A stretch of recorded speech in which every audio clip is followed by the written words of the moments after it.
From the dawn of civilization, humanity has dared to dream big, to build monuments that defy the imagination. The pyramids of Giza, the Great Wall of China, the Panama Canal. These are testaments to our ambition, ingenuity, and perseverance. They reshaped landscapes and altered the course of history. But for every triumph of engineering and vision, there's a shadow, a story of ambition turned to folly, of dreams that dissolved into financial black holes. These are the megaprojects that promised the world but delivered little more than debt and disappointment. Ghost cities, abandoned airports, and colossal structures standing as silent monuments to epic failure. Today, we journey into the heart of these monumental blunders, uncovering the trillions of dollars wasted on the world's most pointless megaprojects. Our first stop takes us to the arid plains of Spain, to a place once hailed as the future of European air travel, the Ciudad Real Central Airport. Opened in 2008, it was a grand vision, a 4,000-meter runway, capable of handling the largest passenger jets. A sparkling terminal designed for 10 million passengers a year. Promoters sold a dream of a vital new hub, a Madrid South that would alleviate congestion and spur economic growth. The price tag? Over 1 billion euros. The reality? A ghost airport. The high-speed rail link to Madrid was never completed. The anticipated flood of airlines and passengers never materialized. At its peak, it handled just a few flights a week. For most of its existence, the vast, silent terminal echoed with nothing but the footsteps of a skeleton crew. In 2012, just 4 years after opening, it shut down completely, a billion-euro mirage in the Spanish desert. It was eventually sold at auction for a tiny fraction of its construction cost. A stark symbol of misplaced optimism and a catastrophic misreading of the market. Now, let's journey east to the dense jungles of Myanmar, where another ambitious dream lies shrouded in mystery and controversy. Welcome to Naypyidaw, the capital city that seemingly appeared out of nowhere. In 2005, the military government abruptly moved the nation's capital from the bustling metropolis of Yangon to this purpose-built city in the middle of the country.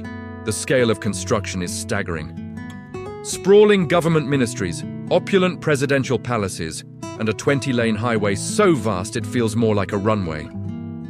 The estimated cost is a closely guarded secret, but figures range from $4 billion to over $40 billion. The city was designed for millions, yet its population remains eerily low. The massive highways are almost always empty. You could play a game of soccer in the middle of the main thoroughfare and not be disturbed for hours. Critics call it a vanity project, a fortress city designed to isolate the ruling elite from the populace. It's a city with everything except people, a monumental testament to centralized power and paranoia, built at an unimaginable cost while much of the country struggled with poverty. From a city without people, we travel to a bridge to nowhere. In the cold, remote waters of Alaska, a plan was hatched to connect the small town of Ketchikan to its airport on Gravina Island, home to just 50 residents. The proposed bridge, officially named the Gravina Island Bridge, would have been one of the longest and tallest in the United States. Its cost? A staggering $398 million. The project gained international notoriety and a new name, the Bridge to Nowhere. Critics lampooned it as the ultimate example of wasteful government spending, a colossal expense to serve a minuscule population that was already connected by a reliable 5-minute ferry. The public outcry was immense. The project became a national symbol of political pork barreling. Eventually, funding was pulled, and the bridge was never built. But not before tens of millions of dollars were spent on environmental studies and a road leading, you guessed it, nowhere. It stands today as a powerful reminder of how political interests can inflate a simple problem into a monumentally expensive and pointless solution. Our next cautionary tale comes from the heart of North Korea. Towering over the Pyongyang skyline is a colossal, pyramid-shaped skyscraper, the Ryugyong Hotel. Construction began in 1987, a defiant Cold War statement intended to be the tallest hotel in the world. With over 3,000 rooms and 5 revolving restaurants, It was meant to showcase the strength and prosperity of the Juche ideology. But as the Soviet Union collapsed, North Korea's economy went into a tailspin. Funding dried up, and in 1992, construction ground to a halt. For 16 years, it stood as a hollow concrete shell, a 105-story embarrassment nicknamed the Hotel of Doom. Foreign journalists were forbidden from photographing it. It was even erased from official maps. In 2008, construction resumed with the help of an Egyptian company, and the exterior was finally clad in glass, costing another $175 million. Yet today, more than 3 decades after it was started, the Ryogyeong Hotel remains unopened, its interior reportedly unfinished and empty. The total cost is estimated at over $750 million, a massive chunk of the nation's GDP, all for a glittering ghost that has never welcomed a single guest. Let's fly to Canada, to the outskirts of Montreal, where another aviation dream turned into a financial nightmare. Mirabel International Airport. Opened in 1975, it was conceived as the future of air travel. With a land area larger than the entire city of Montreal, it was the biggest airport in the world at the time. The plan was audacious. All international flights would be forced to move from the established Dorval Airport to the new, distant Mirabel. The government expropriated over 96,000 acres of private land, displacing thousands of families. But the dream quickly soured. The airport was simply too far from the city center, with no direct highway or rail link. Passengers and airlines hated the inconvenience. Instead of becoming a global hub, traffic plummeted. The forced transfer policy was a disaster. By the 1990s, international flights were allowed back to Dorval, sealing Mirabel's fate. The enormous, state-of-the-art passenger terminal was abandoned and eventually demolished in 2014. The total cost, including land acquisition, exceeded $1.5 billion in today's dollars. It's a textbook case of how poor planning and a failure to understand user needs can turn a grand vision into a very expensive, empty field. From grand structures to entire cities, our next example is perhaps the most surreal.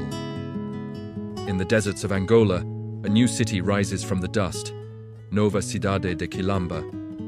Built by Chinese state-owned companies in exchange for oil, it's a sprawling complex of colorful apartment blocks, schools, and commercial spaces, designed to house 500,000 people.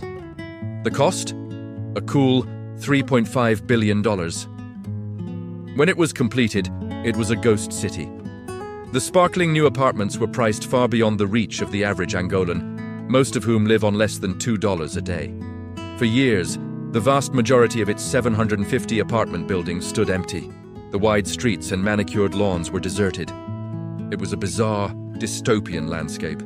A brand new, perfectly functional city with no inhabitants. While government subsidies and financing schemes have slowly started to attract residents, Quilamba remains a potent symbol of development gone wrong, a project that completely ignored the economic reality of the people it was meant to serve, creating a modern, unaffordable utopia in a sea of poverty. These are just a few examples from a long, inglorious list.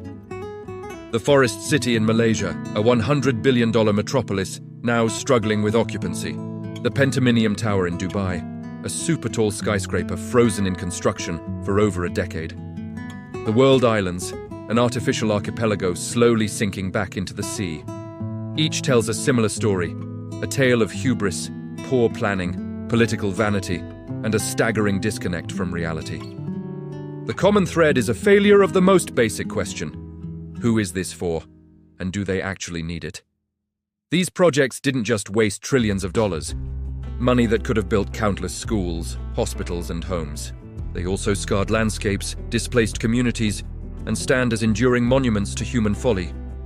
They remind us that the line between a visionary masterpiece and a pointless catastrophe is dangerously thin, as we continue to dream of bigger, faster, and taller.